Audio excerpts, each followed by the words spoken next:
मैं मूलतः उत्तर प्रदेश का रहने वाला हूँ। हाँ। सारे वीआईपी देवता हमारे पास हैं, इसलिए हमें ध्यान से सुनना। राम जी हमारे पास, कृष्ण जी हमारे पास, शिव जी हमारे पास, और इन तीनों को अगर आप नहीं मानो तो योगी आदित्यनाथ हमारे पास। आप समझ गए ना? बस हाँ, बस इतना ध्यान बोला। ये बोले अब समापन करने लगे हैं। ईडी सर, ईडी भारत में जब तक पद है तब तक ठीक है। एजेंसी होते ही हमको लगता हम कविता नहीं सुना रहे, बयान देने आए हैं। तो हमें ये महसूस न कराइएगा आप लोग, मैं ताली बजवा लूंगा। भारतीय आदमी की आदत होती है को सत्यनारायण भगवान की कथा अगर 10वीं बार भी सुन रहा हो तभी भी जब तक पंडित ना कहे कि अध्याय समाप्त हुआ तब तक वो अक्षत फूल नहीं छोड़ता, क्योंकि वो ठीक से सुन ही नहीं रहा होता है। जो आदमी कथा ठीक से नहीं सुनता है वो कवि को ठीक से सुन लेगा। इसलिए मैं बता दिया करूंगा कि अध्याय कहाँ समाप्त हुआ। कोई रिस्क लेना ही नहीं। आप वहीं ताली ठोकना, मेरी भी इज्जत रह जाएगी, आपकी भी इज्जत रह जाएगी। पहला जुमला सुनिएगा, मजा आ जाएगा। पत्नियां कितना भी काजू बादाम खाएं, हाँ, पिस्ता आदमी ही है। बहुत अच्छे। बस इतना सा सुनना आप लोग। बस समझ गए ना आप लोग? बस समझ गए ना? मैं बता दिया करूंगा कि अध्याय कहाँ समाप्त हुआ। देखिए, भगवान ने महिलाओं को कान, अच्छे अच्छे झुमके और बाली पहनने के लिए दिए हैं। हाँ। अगर आपका मानना है कि ये आपकी सुनेंगी तो आप गलत फहमी में हो भाई साहब। हाँ, एक सवाल है। देखिए, पुरुष और महिला में एक लाइन का अंतर है। हाँ। पुरुष इस कान से सुनता है, इस कान से निकाल देता है। महिलाएं दोनों कान से सुनती हैं, फिर मुंह से निकालना शुरू करती हैं। अध्याय समाप्त हुआ। ये बढ़िया हाँ, है, मैं बताऊंगा, कोई टेंशन लेना नहीं आप लोग। आप तो बस इंतजार करो घड़ी में कब बज रहा है। बता, मैं बहुत सम्मान करता हूँ, ये लोग ने बहुत अच्छा प्रेम सुना है। मैं तो दुनिया में कहता हूँ कि लव मैरिज करो। अच्छा, अरेंज मैरिज होना ही नहीं चाहिए। लव मैरिज और अरेंज मैरिज में एक लाइन का अंतर है। हाँ। लव मैरिज में अपने ही गर्लफ्रेंड से शादी होती है।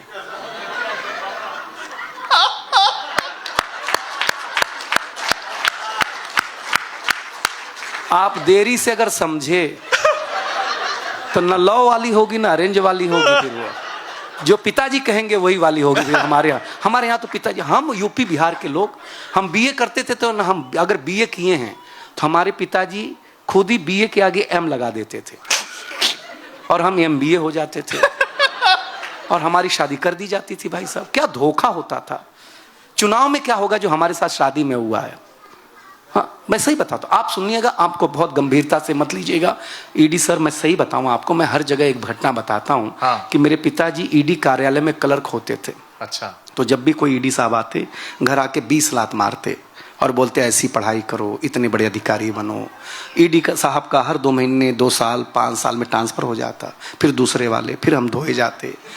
तो 20 साल तक ईडी नाम से हम इतना कूटे गए कि हम उसी दिन से सोचते थे साहब दिखते कैसे होंगे, साहब होंगे कैसे। अगली बात पर अगर पहली पंक्ति और आखिरी पंक्ति हाथ ना खड़ा कर दे दोस्त, तो जो चाहिए मान जाऊंगा। मैंने उस दिन कसम खाई थी कि मैं जरूर ऐसा कोई काम करूंगा कि ईडी साहब नीचे बैठे होंगे।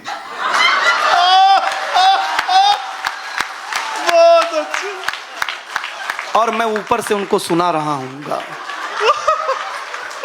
आप सोचो, श्राद्ध नजदीक आने वाला है, मेरे पिता को जो सुख मिल रहा होगा कि ईडी साहब नीचे बैठे हुए हैं और बेटा सुना रहा है। इससे बड़ा क्या पद चाहिए मेरे बेटे को? बताइए ना आप लोग, बताइए। क्या बात है। हाँ, लेकिन देखिए, हमने हंसाने के लिए अगर झूठ भी बोला तो हंसाने के लिए बोला ना, अच्छा लगा। देखिए, संस्थान के अपने अपने, देखिए LIC और SBI का ज्वाइंट वेंचर है।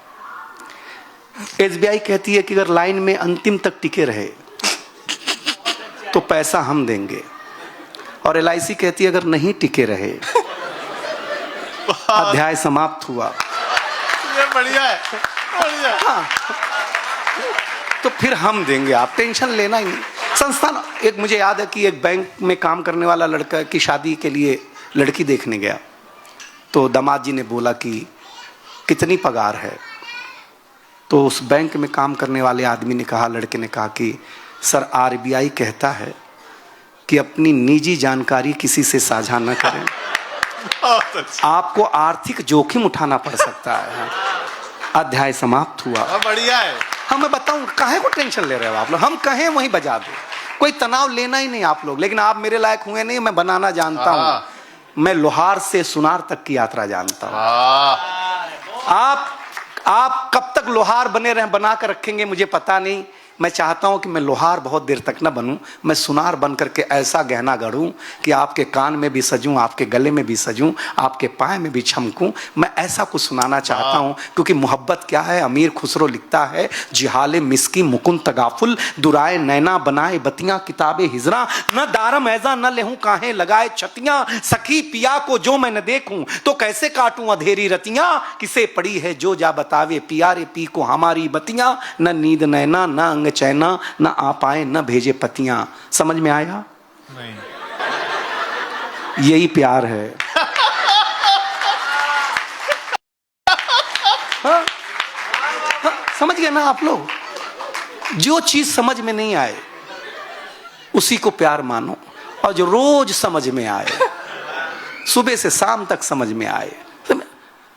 भाई साहब, पुरुष को लगता है कि हम महान हैं, लेकिन दुकान पर 2500 के सामान को 250 में मांगने की हिम्मत अगर किसी में है तो महिलाओं में है। पुरुष कैसे महान हो गया बताइए ना आप हमको। महान हो सकता है पुरुष? कभी नहीं हो सकता, हो ही नहीं सकता भाई साहब। ये भ्रम है। पुरुष प्रधान देश है, मूर्ख बनाया जा रहा है। अच्छा। सब्जी मंडी जाओ, लौकी, भिंडी, धनिया, मिर्ची सब स्त्रीलिंग है। फूल मंडी जाओ, जूही, चंपा, चमेली सब स्त्रीलिंग है कि नहीं है?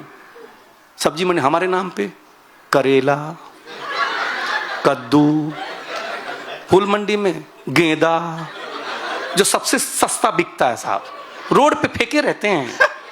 नदियों के पास जाओ, गंगा, जमुना, सरस्वती, पहाड़, क्या है हमारे नाम पे? हमारे नाम पर आपकी तालियां, आपका सम्मान है, बस इसके अलावा कुछ भी नहीं है। कमाल हो आप, वाह। इसके अलावा कुछ भी नहीं है। आनंद लेना। हम सही बताएं मैडम, बुरा मत मानिएगा। हमारी शादी हुई तो हमने अपने दादाजी से बोला कि बहू को कहाँ घुमाने ले जाऊं। तो दादाजी से पूछा था, बोले हरिद्वार ले जाओ। मैंने कहा शादी हुई है, श्राद्ध नहीं हुआ है। बोले शादी के 15 साल बाद श्राद्ध जैसा ही फील करेगा, तू ले जा।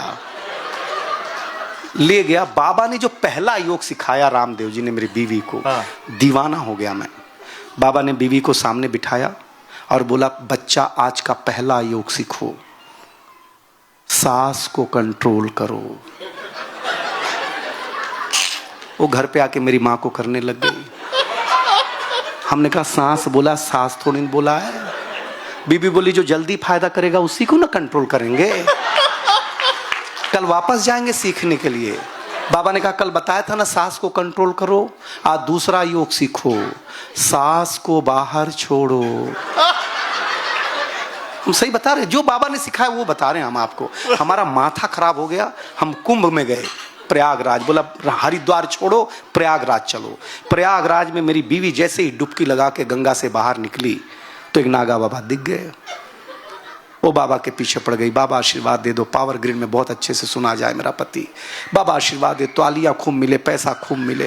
वो नागा बाबा 10 मिनट सुना, 15वें मिनट में भड़क गया। वो बोला मैं नागा बाबा हूं ही नहीं, मैं नहाने गया था, किसी ने कपड़े चुरा लिए हैं बादशाह।